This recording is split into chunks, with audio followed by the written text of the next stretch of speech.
Como pensar em inglês? Quais são seus artistas preferidos? Quais são suas maiores inspirações musicais e guitarrísticas? Como foi dar aula na faculdade? Nó, gente!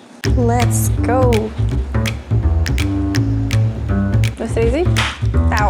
Hello guys, welcome to another episode! Sejam todos muito bem-vindos a mais um episódio do Q&A. Já estou aqui com as minhas perguntas e vamos lá. E se você acabou de chegar, muito prazer, o meu nome é Camille Vilela, eu sou professora de inglês e criadora do método Fluência 30x9. Se você quiser participar do próximo, é só deixar sua pergunta, sua dúvida aqui nos comentários. E lembrando que se você enviar sua pergunta em inglês, eu vou responder em inglês, e se você mandar em português, eu respondo em português. Shall we? Let's go! A primeira pergunta é da Maria Cecília. Como pensar em inglês? Eu sempre esqueço de pensar em inglês no dia a dia. Olha, Maria Cecília, a gente tem parte da resposta já na sua pergunta, mas eu sei que esse é um assunto que gera muita dúvida. E antes de eu dar minha opinião, coloca aqui embaixo. Qual é a sua opinião? Você acha que é possível pensar em inglês? Ou é balela? É mentira? Pausa o vídeo aí e responde. Agora, na minha opinião, é sim possível pensar em inglês, mas é claro que a gente está falando de uma transição. Não vai ser algo que vai acontecer naturalmente sem nenhum esforço da sua parte. Não é assim que funciona. Então, tipo assim, eu mal comecei a estudar inglês e já tô sonhando em inglês.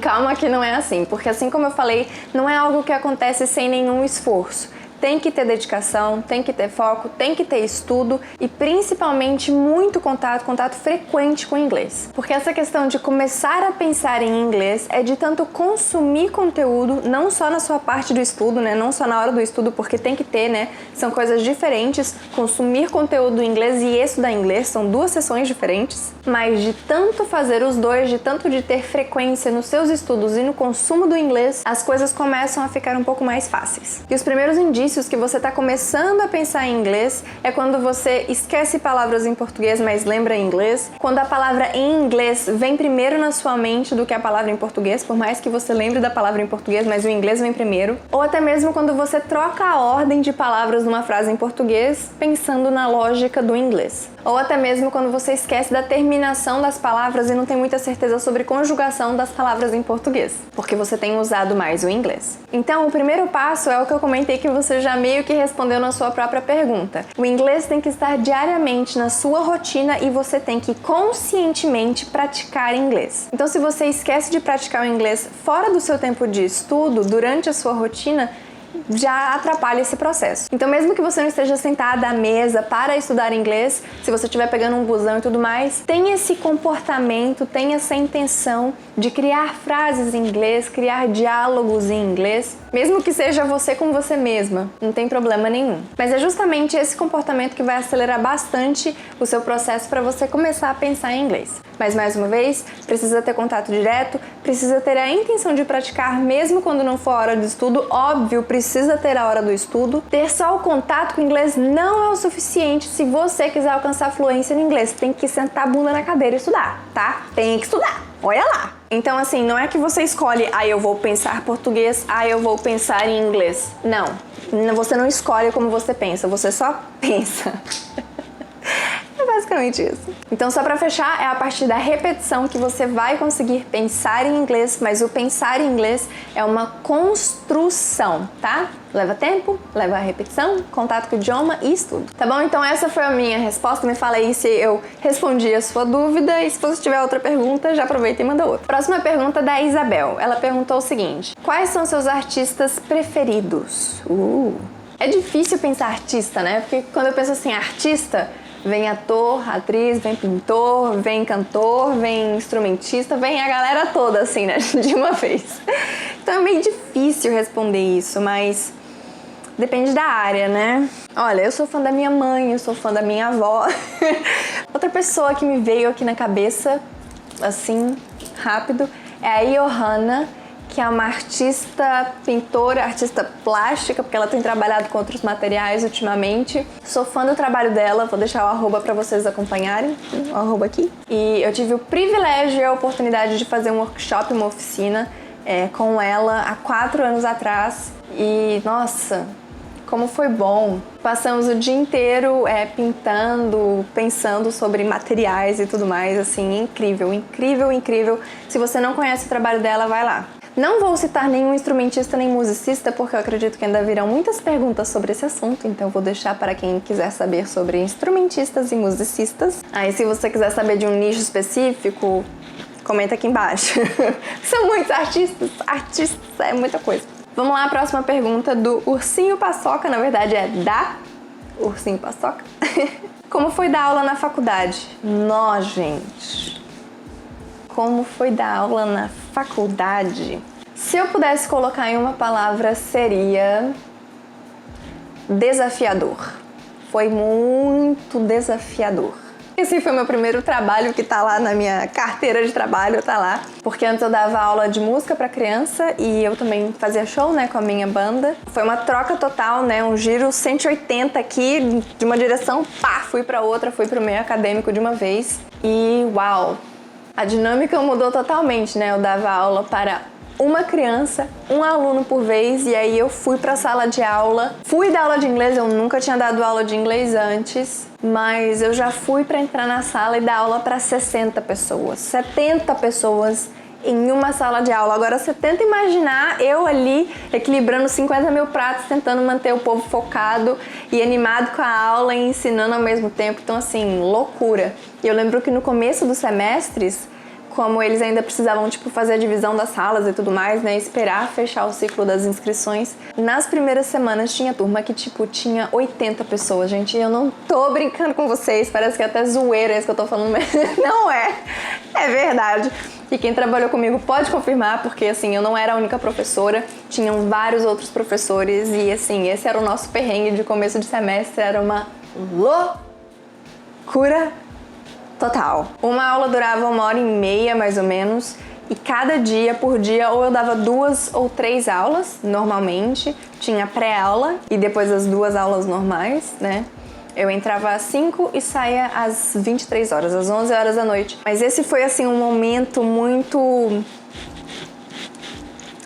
movimentado da minha vida, porque eu ainda estava fazendo publicidade e propaganda de manhã. A publicidade e propaganda é meu curso de faculdade de manhã. Eu estudava música de tarde e eu estudava em 2 instituições diferentes. Aí tinha dia que eu ia pra EMESP, tinha dia que eu ia pra IMT e, tipo, eu saía da Barra Funda e eu ia pro Jabaquara. Se você mora em São Paulo, você sabe do que eu estou falando. Tipo, pega trem, pega metrô, vai pra Zona Sul, depois volta. E aí eu entrava no trabalho 5 horas. Ah, e eu também, depois eu comecei a dar aula particular de inglês de tarde, no dia que eu não estudava música. Então eu saía de casa às 6h30 da manhã e saía do trabalho 11 horas da noite. Saía, não era a hora que eu chegava em casa. Ainda tinha que pegar o busão. Foi desafiador por vários motivos. Você tá lidando com pessoas, né, presencialmente, né, ao vivo, é muito interessante. Igual eu falei, é uma dinâmica completamente diferente, né? Mas, uau, eu cresci muito durante esse período. Foi um amadurecimento, assim, profissional e pessoal gigantérrimo. E aí você multiplica, né? Eram 5 dias na semana trabalhando, podendo ter até 3 aulas diferentes por dia, com salas de 60 pessoas pra mais. Mas era isso, assim, era muito doido, porque a faculdade tinha 2 andares, a gente dava aula em todos os andares, só que por mais que a faculdade tivesse 9 elevadores, na hora da troca da aula não tinha como pegar elevador, porque era muita gente. Então, gente, eu subia e descia a escada, computador, as coisas que eu carregava do dia inteiro, marmita nas costas, e ó, sobe e desce, vai pra lá, vai pra lá. Saía da sala de enfermagem, entrava em engenharia, saía de jornalismo, entrava na aula de química e assim foi indo. E o que era muito legal é que a gente ensinava muito vocabulário específico, então obviamente eu tinha que me preparar para essas aulas, eu tinha que fazer muita pesquisa, enfim, aprendi muito nesse período. E também foi nessa época que eu dava aula na faculdade que eu tive uma das minhas alunas passando pelo mesmo processo que ela ganhou, na verdade ela não ganhou, ela conquistou uma vaga para um intercâmbio de 1 mês nos Estados Unidos, na Florida International University, de graça, né? Foi o mesmo processo que eu passei, eram 20 vagas entre 80 mil pessoas e ela passou, enfim. Eu posso falar disso num outro vídeo, se você quiser comenta aqui embaixo. Próxima pergunta é do Pedro Augusto XR. Quando abre turma nova?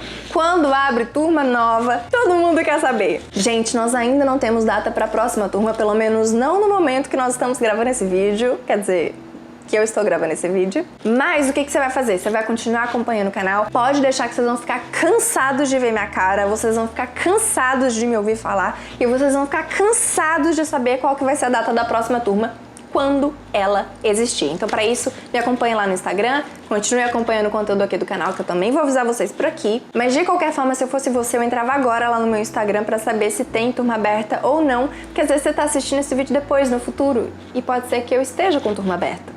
Dá uma olhada lá. Não vai perder essa chance, tá? E a última pergunta é do Lucas Cavalcante e eu preciso dar um salve especial aqui, fazer um comentário especial aqui pro Lucas.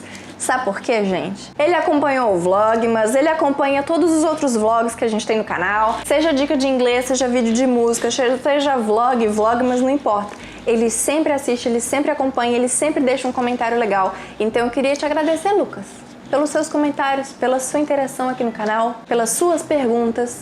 E vamos lá. Quais são suas maiores inspirações musicais e guitarrísticas? Musicais? Meu Deus, que pergunta. Olha, com certeza, tudo que a gente escuta aqui em casa, então até mesmo de repertório que o Bruno tem que tirar, as coisas que eu vou descobrindo, ou até as sugestões que os próprios aplicativos passam pra gente, né? Deixa eu ver. Eu acho que é isso. Musical, de forma geral, eu vou colocar dessa forma. Que daí entra todos os músicos que estão nessa, né? Mas eu vou nomear aqui em relação aos guitarristas, que eu acho que pra mim é mais fácil. Top of the list, o primeiro da lista é o Steve Vai, porque ele é uma referência pra mim não só musical, no geral, assim, vendo a carreira dele, tudo que ele fez, tudo que ele produz, a forma que ele pensa, a forma que ele faz os clipes dele, a forma que ele faz a performance dele, enfim, tudo. Todos, na verdade, da lista, tá? Então, primeiro é Steve Vai, depois a gente tem Kiko Loureiro, Andreas Kisser, Matheus Assato, a Lari também, inclusive ela acabou de lançar um álbum, confiram, André Nieri, Rich Kotzen, Nuno Bittencourt, Nina Strauss, a Oriente, Paul Gilbert e o Towson, a Basley também. É claro que com certeza tem outros nomes pra essa lista, inclusive eu já toquei com o Steve Vai, se você não viu esse vídeo ele tá aqui no canal, vou deixar aqui pra vocês assistirem. Óbvio que eu errei um monte de coisa, eu tava muito nervosa. Gente, esse foi o dia que eu tava mais nervosa da minha vida. Eu tava mais nervosa pra tocar com o Steve Vai do que pra casar. Acho que todo mundo fica mais nervoso pra tocar com o Steve Vai do que pra casar. Tive vontade de desistir, é claro. Até o último momento eu falei, não, eu não vou conseguir, não, eu não vou fazer, não. Na hora que eu vi, eu tava lá de frente pro homem, meu Deus do céu. Ai, coração não aguenta. Mas fui lá, enfrentei os meus medos, enfrentei tudo que eu tava sentindo porque eu não conseguia nem raciocinar, gente. Não. Vai lá assistir o vídeo, dá um joinha e deixa um comentário pra teacher. Temos, gente, essas foram as nossas perguntas para o Q&A de hoje. Talvez o vídeo tenha ficado longo, eu não sei porque eu falei demais. Eu sinto que eu falei muito. Mas eu espero que vocês tenham gostado. Se você quiser me fazer alguma pergunta, se de repente surgiu alguma pergunta enquanto eu explicava alguma coisa aqui, manda aqui nos comentários. Eu vou ficar muito feliz de responder no próximo Q&A. E se por algum motivo você assistiu esse vídeo até aqui e ainda não se inscreveu no canal, se inscreva. Clique no botão vermelho, se inscreva aqui no canal, dê o seu joinha aqui no vídeo também, ative o sino de notificações para não ficar por fora das novidades aqui do canal, porque nós estamos postando 2 vídeos por semana. Thank you guys for being here with me today. I hope to see your question right here down below and I see you next time. Bye bye. Tomara que a garrafa não caia. It's rolling. Ok? Próxima pergunta. Cavalcante. Cavalcante. Pronto, tá bom. Temos.